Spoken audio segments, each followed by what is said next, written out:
Hi, everybody. Welcome to Let's Clear the Air podcast with ICIJ.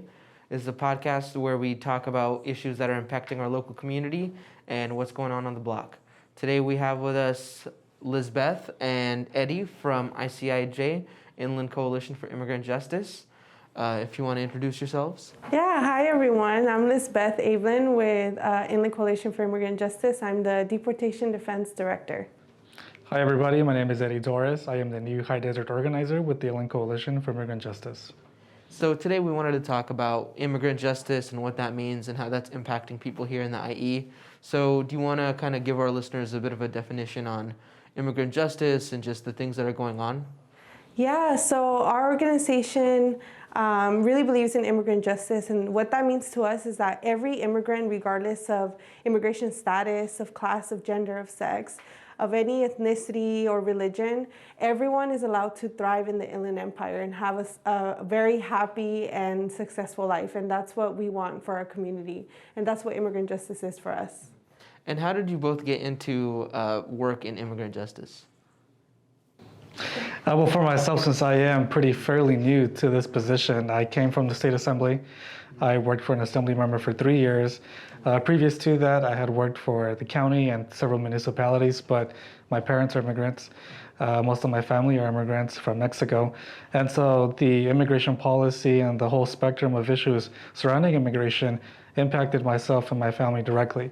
And so when I was able to find a job and a career where I can work directly with those impacted by immigration, I jumped on as soon as I could with a wonderful organization like ICIJ.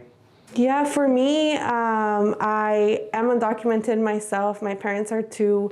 I come from a mixed status family. For me, it was very important to advocate for other people that were in the same position as me, especially in college. And so I got involved with the California Dream Network with Chirla. That's where I started organizing with youth and with folks in higher education. After that, after I graduated from the University of California, Irvine, I came back to the IE, to the community that really helped raise me, and I found this position with ICIJ around monitoring immigration detention, and I thought that was really where I wanted to go, especially since my uncle had been detained at the detention center. And so it was something really close to home, and I really wanted to work on ending detention in general in the IE. So that's how I got involved. Yeah, and so can you also tell us a little bit about what ICIJ is up to now and just what the fight for immigrant justice looks like right now? Yeah, so we have actually several different campaigns. We have some that focus on deportation and deportation defense, shutting down Adelanto, but there's one in particular working closely with San Bernardino and Riverside County for street vendor justice. So over the last, 15, 16 months, a lot of folks impacted by the pandemic have had to find a different avenue for income. And that includes going out into the street and selling food, because that is a very direct line of income. And so a lot of our community here in Hoopa Valley, in Riverside, and San Bernardino, our folks are criminalized because street vending isn't legalized in a lot of our cities.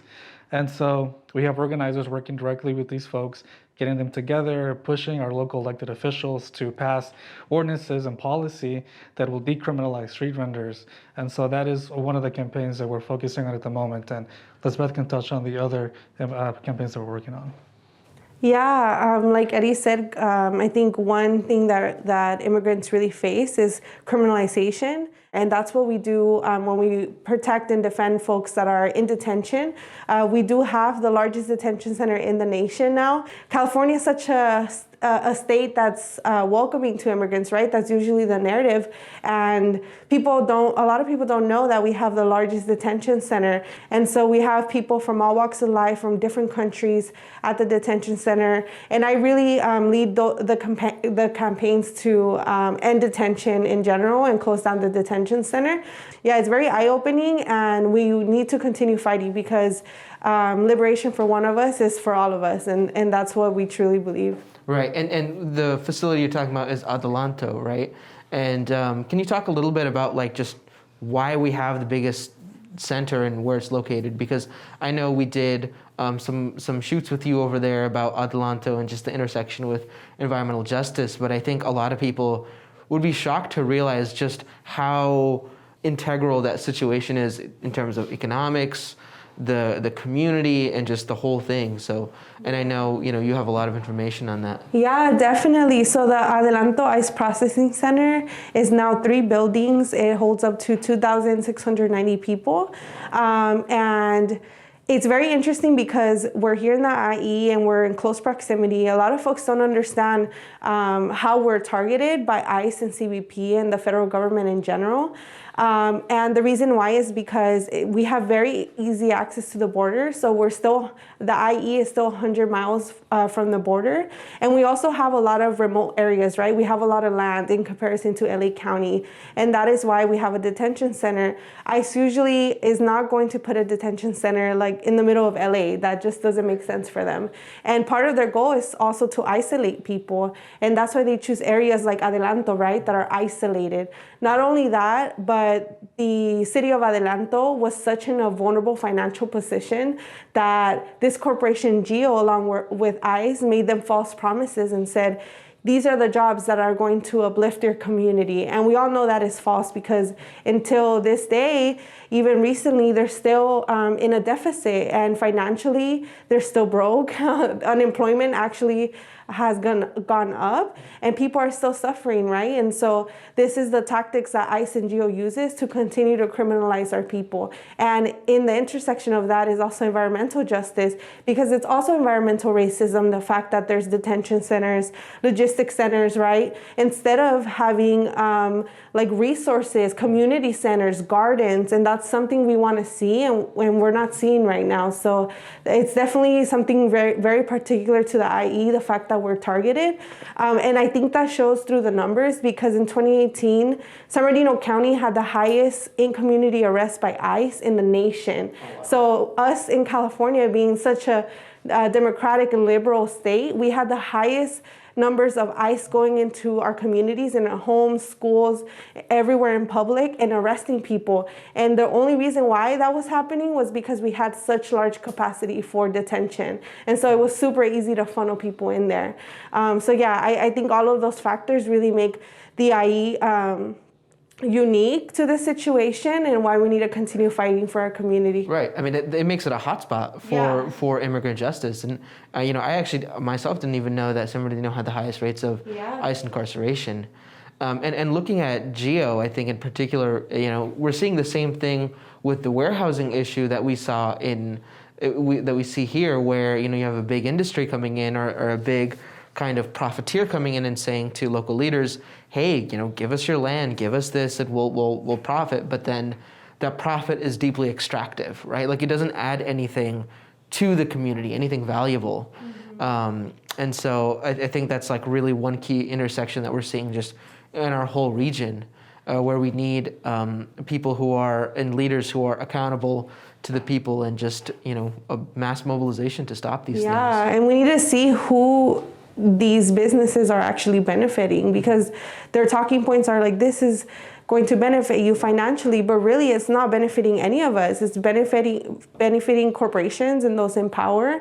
And we even see it in Adelanto, right? So much going on there. Right, and so the staff working at GEO in the ICE detention center there, most of that staff doesn't live in Adelanto.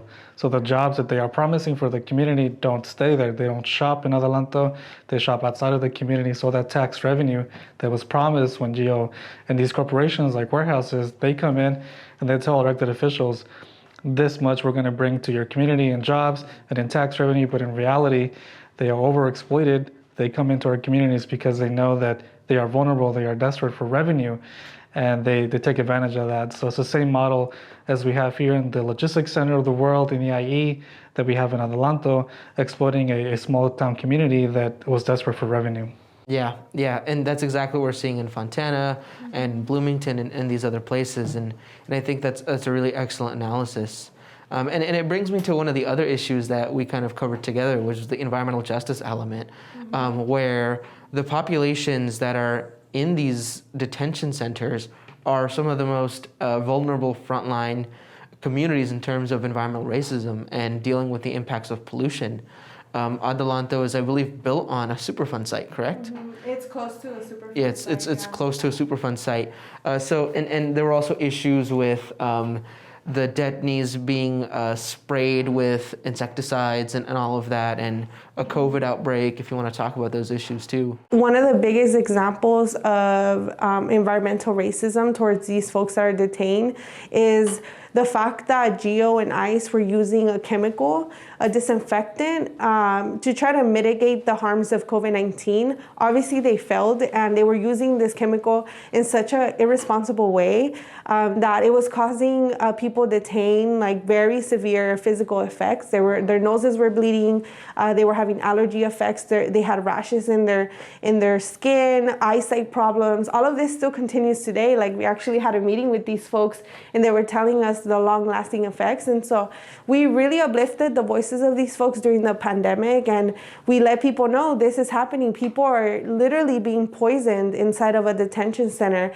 Thankfully, the US EPA, the Environmental Protection Agency, I think that's the name, they did an investigation and found that GEO was actually doing violations over 10 years because they had been using this chemical. But during the pandemic, it just worsened. So they confirmed all the complaints that folks had, and that chemical was a pesticide, similarly with what was used for some agriculture workers in the fields. And so that's why the US EPA decided to do that investigation.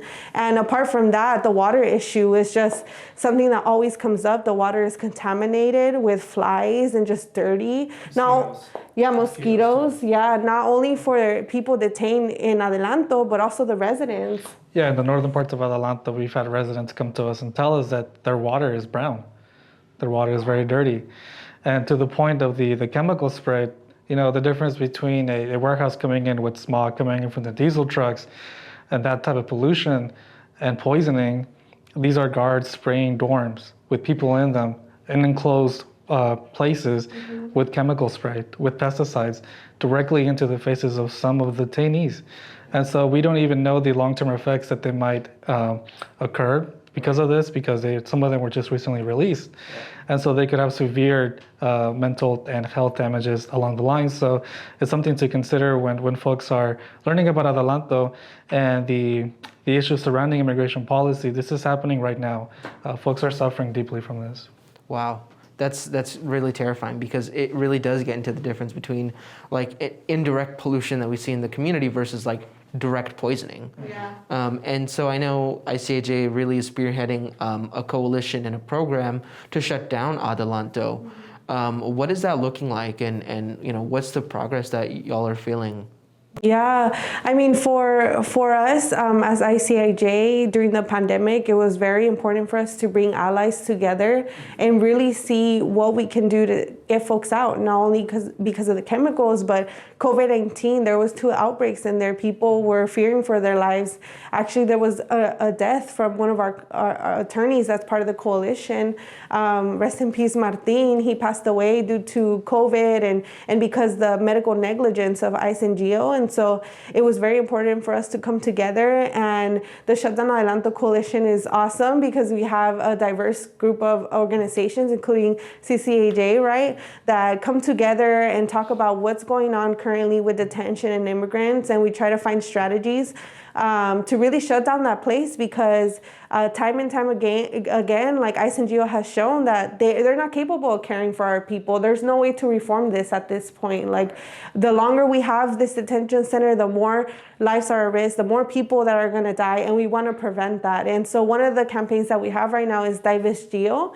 And so that campaign aims to ask for people in power to divest from GEO Group, because GEO Group tries to cover themselves as a business, right? But we know that this business is just profiting off the lives of Black and brown people like us. And so obviously it's inhumane. And so we don't want GEO to continue running as a business. And so that is the point of that campaign. We were targeting Chase because they funded millions of dollars into GEO Group, which allowed them to function more.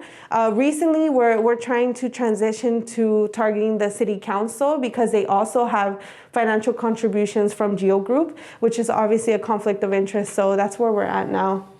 Yeah, so we're moving from targeting Chase to targeting the city council in Adelanto, particularly because there's a history of corruption in Adelanto. And recently in the news, their former mayor was arrested by the FBI for taking a bribe. and there are still roots and seeds of corruption within the city council that is also tied to Chase and Gio. So what we want to do is create a coalition of folks in Adelanto and the high desert area to give power to the people, to make sure that their voice is being heard so that they can move from a prison economy into a more sustainable economy.